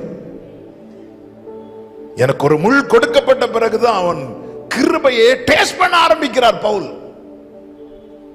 கிருபையை கிரயத்தோடு பார்க்கிறவன் மனம் போன போக்கில் போக மாட்டான். நான் ஆகாதவனாய் ஓடேன், நான் எதற்கென்று பிடிக்கப்பட்டேனோ அதை அடையும்படிக்கு எனக்கு இயேசு அறிகிற அறிவுல வளரணும், எனக்கு இயேசு ஆதாயமாக்கி கொள்ளணும், எனக்கு அந்த உயிர்த்தெழுதலில் பங்கு வேணும். ஆண்டவர் எவ்வளவு கிருபை பாராட்டி இருக்கிறார். 2014 எனக்கு ஒரு பெரிய ஆக்சிடென்ட் நடந்துச்சு. அதுல இந்த கிருபையா தேவன் காத்து கொண்டு வந்த. நான் ஆண்டவருக்கு தேங்க் பண்ணிட்டு இருக்கும்போது, ஆண்டவரே ஆக்சிடென்ட்டை பார்த்தா நான் இருக்கிறதுக்கு வாய்ப்பே இல்லை, இவ்வளோ அதிசயமா காத்தீங்க ஆண்டவரேன்னு சொல்லும்போது ஆண்டவர் என்கிட்ட 2 வார்த்தை சொன்னார். சத்ரு உன்னை விழத்தள்ள நினைத்தான், உன் தீபத்தை அணைக்க நினைச்சான், நான் உன்னை காப்பாற்ற காரணம் என்ன தெரியுமா? 2 ரீசனுக்காக. 1, உன் வாழ்க்கையில நான் செய்ய வேண்டிய காரியங்கள் இன்னும் இருக்கிறது. 2, உன்னை கொண்டு நான் செய்ய வேண்டிய காரியங்கள் இன்னும் இருக்கிறது என்றா. இதே போலதான் மரண விளிம்பிலிருந்து காக்கப்பட்ட ஒவ்வொருவருக்கும் சொல்லுகிறேன், கொடுக்கப்பட்ட கிருபைக்கு பின்னாக இருக்கிற பர்பஸை பாருங்க. ஆமா, நீங்கள் அவருக்கு தேவை. ஏதோ வாழ்ந்து விட்டு போவதற்கல்ல, இன்று புசிப்போம் குடிப்போம் நாளை சாவோம் என்று செல்வதற்கல்ல. தேவன் இவ்வளவு கிரயத்தை கொடுத்து அரை நிர்வாணமாய் நமக்காக தொங்கினாருங்க. நம்மால் அப்படி செய்ய முடியுமா? முடியாது. அத்தனை பேரும் காரி துப்புனாங்க. கேரளாவை சேர்ந்த ஒரு சகோதரி, ஆண்டவருக்காக ரொம்ப வைராக்கியமாய் செயல்பட்டவர்கள், கடைசியில படுக்கையில் ஆனார்கள். அவங்களால எழும்ப முடியல, ஒண்ணுமே செய்ய முடியல. அப்போ அந்த நேரத்தில் அவங்களால எழும்பி அவங்க துப்பல் வந்தா துப்ப கூட முடியாது. அப்ப அந்த நேரத்தில் நல்ல துப்பல் வருது, அவங்க துப்ப வேண்டும் என்கிற வாய் ஃபுல்லா துப்பல் வந்துட்டு, இப்ப அவங்க என்ன பண்றாங்க, படுத்து கிடந்து வெளியே துப்புறதுக்கு ட்ரை பண்றாங்க. தலையெல்லாம் திருப்ப முடியாது, ஆனாலும் கொஞ்சம் ஃபோர்ஸா துப்பும் போது இவங்க துப்பல் அப்படி மேல போயிட்டு திரும்ப அவங்க முகத்திலே வந்து விழுது. இவங்க துப்புனது இவங்க முகத்திலே வந்து விழுது. இந்த சகோதரி உடைஞ்சிட்டாங்க. ஆண்டவர், உங்களுக்காக நான் வாழ்ந்தேன், உங்களுக்காக தான் நான் என் வாழ்க்கையை விட்டு கொடுத்தேன், ஆனாலும் இப்போ இந்த அவமானம் எனக்கு கஷ்டமா இருக்கு ஆண்டவரேன்னு சொல்லி அழுதுட்டு இருக்கும்போது, அவங்க அழுதுட்டு இருக்கும்போது ஆண்டவர் ஒரு காட்சியை காண்பித்து கொடுக்குறாங்க. அந்த காட்சியில என்ன அப்படின்னா, இயேசு அடிக்கப்பட்டவராய் இருக்கிறார், அவர் முகத்துல எல்லாரும் காரி துப்புறாங்க. இவங்க பார்த்து அழுறாங்களாம். அழுதுட்டே இருக்கும்போது ஆண்டவர் கேட்கிறாங்க, ஏமா நீ துப்பு, உன் மேல விழுந்த துப்பல் உன்னுடைய துப்பல், ஆனா என் மேல விழுந்தது வரவன் போறவெல்லாம் துப்புனேன் தெரியுமா? யாருக்காக சகிச்சேன் தெரியுமா? உனக்காக, உனக்காக. அந்த சகோதரி கதறி அழுதாங்களாம். அழுதுட்டு சொன்னாங்களாம், தெரியாம முறையிட்டு, ஆண்டவரே எனக்கு நீங்க பாராட்டின கிருபை பெரியது, எனக்கு நீங்க பாராட்டின கிருபை பெரியது. ஹல்லேலூயா. கிருபையை கிரயத்தோடு பார்க்கிறவங்களுக்கு தாங்க அதோடைய வேல்யூ தெரியும். ரீகன் கோமஸ் அண்ணன் எத்தனை பேருக்கு தெரியும்? ரீகன் கோமஸ் அண்ணன் எந்த கண்மலையானவரை பாட்டு எழுதினவங்க. அவங்க இப்போ ஒரு பாட்டு எழுதி இருக்கிறாங்க. நீர் தந்த இந்த வாழ்விற்காய் உம்மை என்னாலும் ஸ்தோத்தரிப்பே. நீங்க அந்த அண்ணனை பார்த்தீங்கன்னா தெரியும், ஒரு வீல் சேர்ல தான் வருவாங்க. மைக்கு கூட சரி அவங்களால பிடிக்க முடியாது. அவங்க எப்படி பாடுறாங்கன்னா, நீர் தந்த இந்த வாழ்வுக்காக உங்களை நான் ஸ்தோத்தரிக்கிறேன். ஏன் தெரியுமா? அவங்க மற்றவங்கள மாதிரி எனக்கு நடக்க முடியலன்னு பார்க்கல, அவங்களுக்கு கொடுக்கப்பட்ட கிருபைய பார்த்தாங்க. எப்படி பார்த்தாங்கன்னா, கிரயத்தோடு பார்த்தாங்க. எப்பவுமே கிருபையை கிரயத்தோடு பார்த்தாதான் அவருக்காக வாழணும், அவருக்காக ஓடணும், அவருடையவனாய் அவரையே பிரியப்படுத்த இந்த எண்ணம் நமக்குள்ள திரும்ப திரும்ப வந்துட்டு இருக்கும். ஒருத்தங்க நம்மளை கூப்பிட்டு சாப்பாடு வாங்கி தந்துட்டாங்க. நம்ம நிக்கிறோம், சும்மா பஸ் ஸ்டாண்ட்ல நிக்கிறோம், நம்மளை கூட்டிட்டு சிஸ்டர் வாங்க, பிரதர் வாங்க, இன்னைக்கு நம்ம சேர்ந்து சாப்பிடலாம் வாங்க அப்படி சொல்லிட்டு நமக்கு ஒரு நல்ல சூப்பரா சாப்பாடு வாங்கி தராங்க. நம்ம மனசுல அது விழுந்துரும். என்ன விழுந்துரும்னா, நானும் நாளைக்கு என்ன செய்யணும் இவங்களுக்கு இல்ல, ஒரு சாப்பாடு வாங்கி தரதே நம்ம மனசுல வச்சு அவங்களுக்கு பதில் செய்யணும்னு நினைக்கிறோமே. காலை தோறும் எவ்வளவு கிருபை தாரார், எவ்வளவு கிருபை. அந்த கிருபையை நான் வேஸ்ட் பண்ணலாமா? அவருக்காக அந்த கிருபையை கிரயத்தோடு பார்க்கணும். எனக்கு அவர் பாராட்டின கிருபை கொஞ்சம் கிடையாது. நான் இந்த ராத்திரி வேளையில ஒரே ஒரு உண்மையா ஜெனியூன் ஆன்சர் பண்ணணும். இங்க இருக்கிற எல்லாரை விட எனக்கு அவர் பாராட்டின கிருபை அதிகம்னு சொல்றவங்க மாத்திரம் உங்க வலது கரத்தை உயர்த்தி சத்தமா ஆமென் சொல்லுங்க பார்க்கலாம். ஹல்லேலூயா. எஸ், ஒவ்வொருத்தருக்கும் அப்படி. ஏன்னா ஒவ்வொரு சந்திக்கிற பிரச்சனை வித்தியாசமானது. கேரளாவில் சொல்லுவாங்க, யானைக்கு தடி பாரம், எறும்புக்கு அரிசி பாரம். யானை பெரிய மரத்தை கஷ்டப்பட்டு எப்படி இழுக்குதோ அப்படியே தான் எறும்பு ஒரு அரிசியை இழுத்துட்டு போகும். அப்போ அரிசியை இழுக்கிற பலம் எறும்புக்கு தேவை, தடியை இழுக்கிற பலம் யானைக்கு தேவை. நமக்கு என்ன, நமக்கு பிரச்சனை என்ன, நம்முடைய பாரம் என்ன, எல்லாம் அவருக்கு தெரியும். வேண்டிய கிருபையை தந்ததுனாலதான் இன்னும் இந்த தீபம் எரிந்து கொண்டிருக்கிறது. இந்த கிருபைக்கு கிரயம் இருக்கிறது. இனி சிந்துறதுக்கு ரத்தம் இல்ல, குத்துறவனுக்காக கூட கொஞ்சம் ரத்தத்தை உள்ள வைத்திருந்தவர் தான் என் ஆண்டவர். கடைசியில் ஒருத்தர் குத்துறான் பாத்தீங்களா, அந்த குத்துறவனுக்காக கூட கொஞ்சம் ரத்தத்தை உள்ள வைத்திருந்தவர் என் ஆண்டவர். எவ்வளவு நல்ல தேவன். அந்த கிருபையை கிரயத்தோடு பாருங்கள். கிருபையை வேஸ்ட் பண்ண தோணாது. ஆண்டவரே, இந்த நாளை தந்திருக்கிறேன், ஆமென், உமக்காக வாழணும்.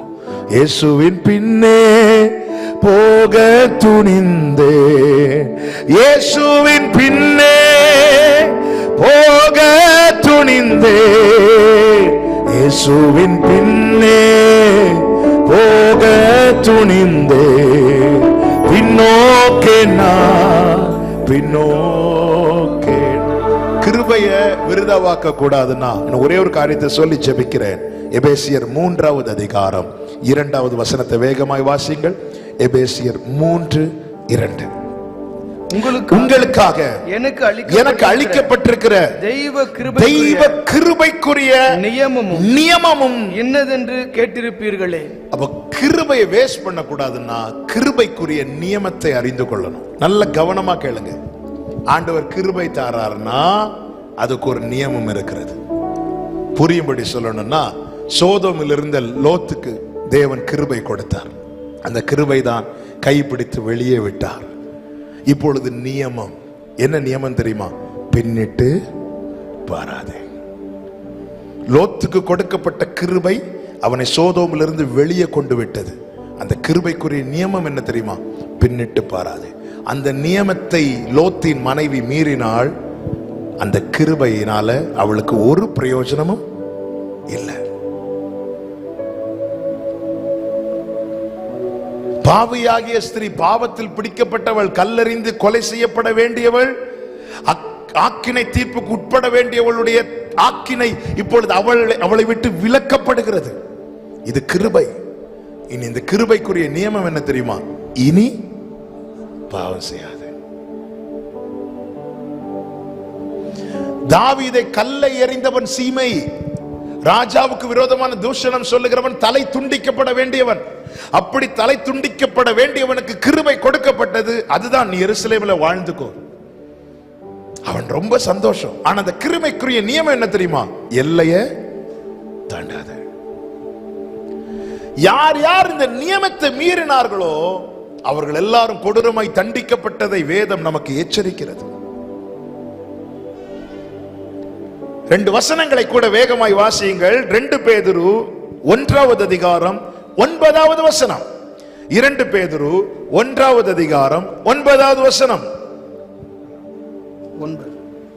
கர்த்தர் தேவ பக்தி உள்ளவர்களை சோதனை நின்று ரட்சிக்கவும். 2 பேதுரு 1:9. இவைகள் இல்லாதவன் எவனோ, இவைகள் இல்லாதவன் எவனோ, அவன் முன் செய்த பாவங்கள் அற, அவன் முன் செய்த பாவங்கள் அற, தான் சுத்திகரிக்கப்பட்டதை மறந்து. எல்லாம் கவனிச்சீங்களா இந்த வார்த்தையை? ஒருவன் ரட்சிக்கப்படும் போது கர்த்தர் அவனை சகல பாவங்களை நீக்கி சுத்திகரிக்கிறார், அவருடைய ரத்தம். ஆனா எந்த பாவங்கள் நீக்கப்படுகிறது தெரியுமா? முன் செய்த பாவங்கள், இனி செய்ய போகிற பாவங்கள் அல்ல. நான் ஒன்ஸ் சேவ்ட், நான் முன்னாடி செஞ்ச பாவம், இப்ப செய்யற பாவம், இனி செய்ய போகிற பாவம் நோ. அறியாமை உள்ள காலங்களில் தேவன் காணாதவர் போல இருப்பார். அத முடிவு பரியந்தம் நிலை நிற்பவனே. எதுல நிலை நிற்கிறவன்? பாவ சேற்றிலிருந்து தூக்கி எடுத்து கண்மலை மேல நிறுத்தி அடிகளை உறுதிப்படுத்தினாரே, அந்த கண்மலையில நிலை நிற்கிறவன் ரட்சிக்கப்படுவான். ஒருவன் கழுவப்படும் போது அவன் இனியும் செய்ய போகிற பாவம் சேத்தல்ல கழுவப்பட்டது, முன் செய்த பாவங்கள் அற. 2 பேதுரு 2வது அதிகாரம் 20வது வசனத்தில் இப்படி சொல்லப்பட்டிருக்கிறது. 2 பேதுரு 2:20. கர்த்தரும் இரட்சகருமாய் இருக்கிற இயேசு கிறிஸ்துவை அறிகிற அறிவினாலே உலகத்தின் அசுத்தங்களுக்கு தப்பினவர்கள் மறுபடியும் அவைகளில் சிக்கொண்டு ஜெயிக்கப்பட்டால் அவர்களுடைய முன்னிலைமை, அவருடைய பின்னிலைமை முன்னிலைமையிலும் கேடுள்ளதா இருக்கும்.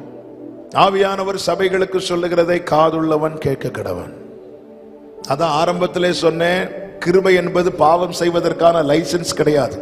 இந்த கிருபைக்கு ஒரு நியமம் இருக்கிறது. எனக்கு நியமித்த ஓட்டத்தில் நான் ஓடும்படிக்கு என் சுய பலத்தால் முடியாது என்பதை அவர் அறிந்து அவருடைய பலத்தை தருகிறார். அதுதான் கிருபை. உனக்கு முடியாது இல்லப்பா, என் கூட வந்து நில்லு, நான் பார்த்துக்கிறேன். ஒரு பகுதியில் தீ பிடித்து எரிந்து கொண்டிருக்கிறது, வீடும் கொஞ்சம் கொஞ்சமா எரிய ஆரம்பிக்கிறது. மகன் கதறுகிறான், அப்பா காப்பாத்துங்கப்பா, என்ன செய்யணும்னு தெரியலப்பா அப்படின்னு. அப்பா சொல்றாரு, இந்த இடத்துல வந்து நில்லுமா, ஒரு தீ உன்னை சேதப்படுத்தாது. அந்த இடத்துல வந்து நிக்கிறான். ஏன்பா இந்த இடத்துல மட்டும் தீ பிடிக்காதுன்னு சொல்றீங்க? அவர் சொல்றாரு, இந்த இடத்துல ஆல்ரெடி தீப்பட்டு எரிந்து கரிந்து விட்டது. ஒன்றை 2வது முறை எரிக்க அக்கினிக்கு வல்லமை கிடையாது. இந்த காட்டு தீலாம் பரவும் கேள்விப்பட்டிருப்பீங்க. அப்ப இந்த கிராமத்தில் உள்ளவங்க என்ன செய்வாங்களாம், அந்த காட்டு தீ வர்றதுக்கு முன்னாடி அந்த எல்லையை சுற்றிலும் அவங்களே தீ வச்சிருவாங்களாம், தீ வச்சு எரிச்சிருவாங்களாம். ஒன்னு எரிந்து சாம்பல் ஆயிட்டுன்னா அதை அக்கினியால திரும்ப எரிக்க முடியாது. அப்போ தீ பிடிக்காம இருக்க ஒரே வழி என்ன தெரியுமா? அதுல வந்து நின்றணும். அதே போலதான் பாவம் இனி நம்மளை பிடிக்காம இருக்க ஒரே வழி, நமக்காக பாவ பலியாய் ஒருவர் சிலுவையில் தொங்கினார் தெரியுமா, அவர்கிட்ட வந்து நின்னா மட்டும்தான் தப்ப முடியும். எனவேதான் நீ போ, இனி பாவம் செய்யாதே அந்த ஸ்திரீயை அனுப்பி விடுகிறார். அவள் பார்த்தாள், பாவம் செய்யாம இருக்கிறதுக்கு ஒரே வழி அவர் பாதத்துல விழுந்துறது தான். வந்து பாதத்துல விழுந்து அழுறா, ஏமே எல்லாவற்றையும் அனுபவிக்க எனக்கு அதிகாரம் உண்டு, ஆகிலும் நான் ஒன்றுக்கும் அடிமைப்பட மாட்டேன். நான் தேவனுடைய கிருபையை விருதாவாக்குகிறதில்லை. இந்த கிருபைக்குரிய நியமத்தை அறியணும். நான் ஒரு காலத்தில் பாவியாய் வாழ்ந்தேன், பாவம் செய்தேன், இப்பொழுது நான் மீட்கப்பட்டிருக்கிறேன், பிரித்தெடுக்கப்பட்டிருக்கிறேன். மீண்டும் நான் அதே பாவத்தில் சிக்குண்டவனாய் மாறுவேனானால் என்னுடைய முன்னிலைமை காட்டிலும் என்னுடைய பின்னிலைமை கேடுள்ளதா இருக்கும். நீங்க கவனிச்சீங்கன்னா தெரியும், எகிப்திலிருந்து இரத்தத்தால் மீட்கப்பட்டவர்களில் அநேகர் வனாந்திரத்திலே மடிந்தார்கள். எகிப்துல ஒருத்தங்க கூட மடியில்லை. எகிப்துல கஷ்டப்பட்டாங்க, வேதனைப்பட்டாங்க, எல்லாம் ரைட்டு தான். ஆனா ஒரு இஸ்ரவேலன் கூட சாகல. ஆனா அவங்க பின்னிலைமை, அவங்க எல்லாரும் மீண்டும் எகிப்துக்கு திரும்பினதுனால அப்போஸ்தலர் 7:39 சொல்லப்பட்டிருக்கிறது, அவருடைய இருதயத்துல எகிப்துக்கு திரும்பினாங்க. எகிப்துல எவ்வளவு கஷ்டப்பட்டாங்க. ஆனா ஒரு இஸ்ரவேலும் கூட சாகலையே. ஒரு எகிப்தியன் தான் செத்தான், பார்வோன் தான் செத்தான். இந்த இஸ்ரவேலர்கள் செத்தாங்க இருக்கா? இல்ல. ஆனா இவங்க மீட்கப்பட்ட பிறகு, கிருபைக்குள்ள வந்த பிறகு மீண்டும் துணிகரமா எகிப்துக்கு திரும்பினார்கள்.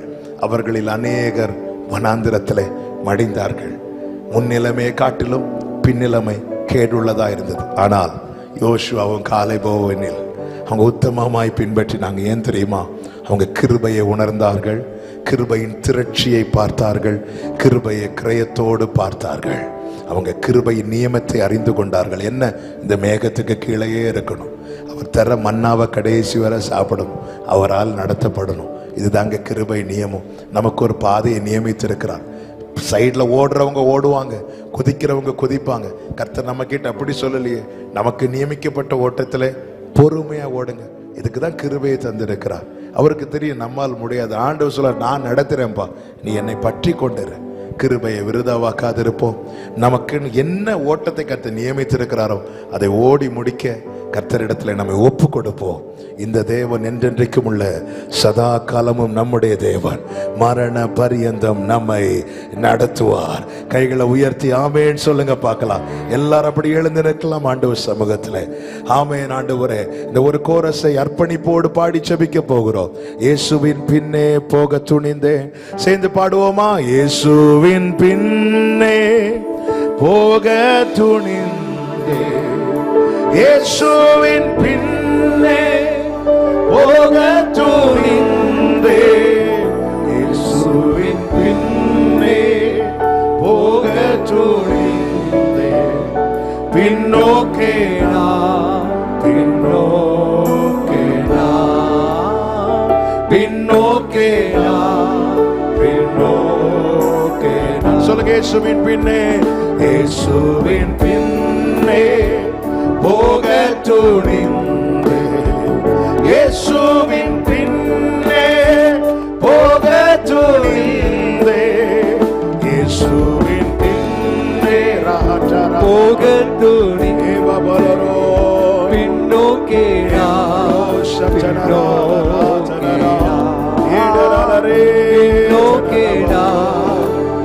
எத்தனை பேர் சொல்வீங்க? உலகமென் பின்னே சிலுவையின் முன்னே, உலகமென் பின்னே சிலுவையின் முன்னே, உலகமென் பின்னே சிலுவையின் முன்னே, உலகமென் பின்னே சிலுவையின் பின்னோக்கே நான், பின்னோக்கே நான், பின்னோக்கே நான், பின்னோக்கே. எல்லாரும் கண்களை மூடு, எல்லாரும் கண்களை மூடு. ஒரு 2 நிமிடங்கள் எல்லாரும் கண்களை மூடு. எத்தனை பேர் இந்த ராத்திரி வேளை உண்மையில, ஆண்டவரே, கடந்த நாட்களில் நான் கிருபையை அதிகம் விருதாவாக்கி விட்டேன். என் கால் போன போக்கில், என் மனம் போன போக்கில், என் இஷ்டம் போல ஏனோ தானோன்னு வாழ்ந்துட்டேப்பா. இந்த கிருபைக்கு பின்னாக இருக்கிற கிரயத்தை நான் பல நேரத்தில் உணரவில்லை. ஆனால் இந்த ராத்திரி வேளையில உண்மையாய் விட்டு கொடுக்கிறேன். இந்த கிருபைக்குரிய நியமம், எனக்கு அளிக்கப்பட்ட கிருபைக்குரிய நியமம், என்ன நோக்கத்துக்காய் நீர் என்னை இம்மட்டு வாழ வைத்துக் கொண்டிருக்கிறீரோ அந்த நோக்கம் என்னில் பூரணப்பட, அதற்காக எனக்கு கொடுக்கப்பட்ட கிருபையை நான் கொஞ்சமும் விருதாவாக்காமல் நியமித்த ஓட்டத்தில் தொடர்ந்து ஓடும்படிக்கு இதோ என்னை அர்ப்பணிக்கிறேன் என்று சொல்லுகிறவர்கள் மாத்திரம் நிற்கிற இடத்துல உங்கள் வலது கரத்தை உயர்த்தி உங்கள் இடது கரத்தை இருதயத்தில் வைத்து ஆண்டவரை பார்த்து சொல்லுங்கள், ஆண்டவரே, நீர் எனக்கென்று ஒரு ஓட்டத்தை நியமித்திருக்கிறீரே. எத்தனை காலம் இந்த பூமியில் வாழ போகிறேன் என்று எனக்கு தெரியாது. ஆனால் நீர் எனக்கு ஒவ்வொரு நாளும் கிருபை தருகிறீர்.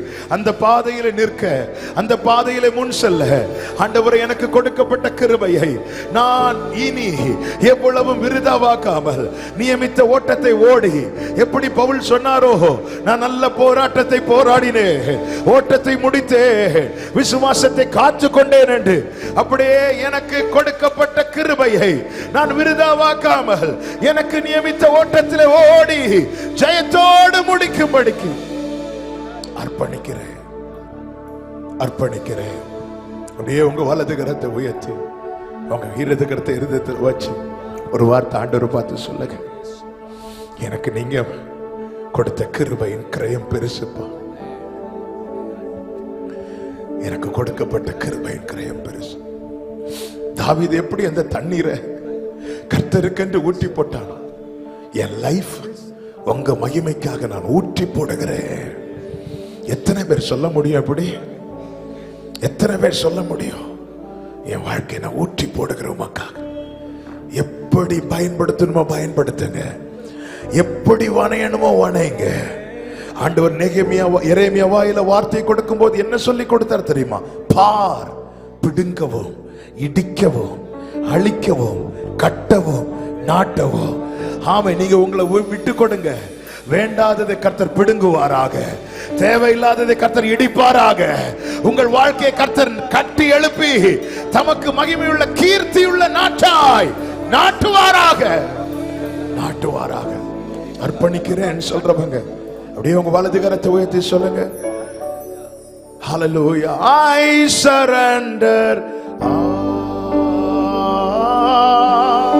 I surrender all. Amen. All to thee, my blessed Savior. I surrender. ரெண்டு கைகளை உயர்த்தி அர்ப்பணிக்கிறேன், அர்ப்பணிக்கின்றேன், நான் அர்ப்பணிக்கின்றேன். ஆவி ஆத்மா சரீரம் முழுதும், ஆவி ஆத்மா சரீரம் முழுதும் அர்ப்பணிக்கிறேன். அப்படியே சொல்லுங்க. இயேசுவின் பின்னே போக துணிந்தேன், இயேசுவின் பின்னே.